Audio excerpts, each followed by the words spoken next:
के लिए, क्योंकि अभी शादी का अमृत महोत्सव भी हम बना रहे हैं, तो क्या चीज़ें दिमाग में थी इस फिल्म को बनाते हुए, लिखते हुए, क्या चीज़ें थॉट था जब आपने स्क्रिप्ट को शुरू किया था?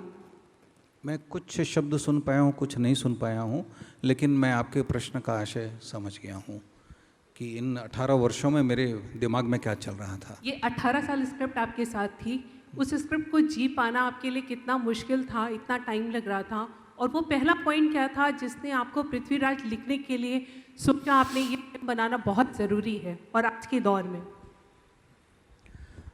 उसका एक सबसे बड़ा कारण है कि भारत आतंक से हजारों वर्षों से लड़ता रहा है, और आतंक से लड़ने की भारत की शुरुआत 712 या 715, जब पहली बार 17 साल के एक लड़के मोहम्मद बिन कासिम ने भारत पर हमला किया था। तब से भारत की लड़ाई शुरू है। उसके बाद जो हम बड़ी लड़ाई देखते हैं वो 1191 में मोहम्मद गोरी के विरुद्ध पृथ्वीराज की लड़ाई। मैं यहाँ आपको कारण नहीं बताऊंगा, जब आप फिल्म देखेंगे तो आपको कारण समझ में आएगा, और आपको समझ में आएगा कि कितना बड़ा उदात्त चरित्र है पृथ्वीराज चौहान का। हम सब ये मानते हैं कि संघर्ष या युद्ध का आधार धर्म होता है, पर आप जब देखेंगे तो इसका आधार धर्म भी नहीं है और राजनीति भी नहीं है, कोई और कारण था।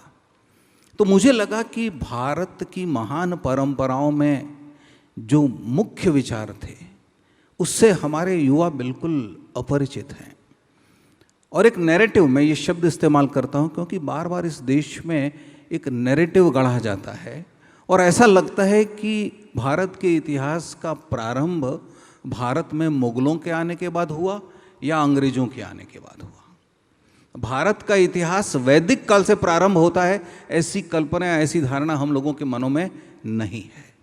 जाहिर सी बात है, भविष्य में और भी लोग वैदिक कहानियों पर काम करेंगे, पर मुझे लगा कि यदि मुझे कोई एक कहानी कहनी है चाणक्य के बाद, तो मैं किसकी कहानी कहूँ?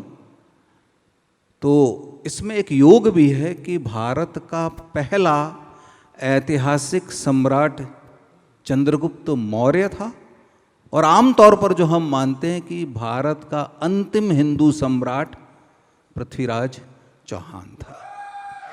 तो इसलिए मैं इन दोनों सूत्रों को जोड़ना चाहता था कि भारत ने कितनी बड़ी यात्रा की है।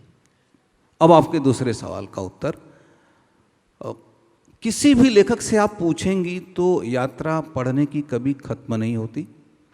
अभी भी मैं अर्थशास्त्र पढ़ता हूँ और नए अर्थ ढूंढने की कोशिश करता हूँ।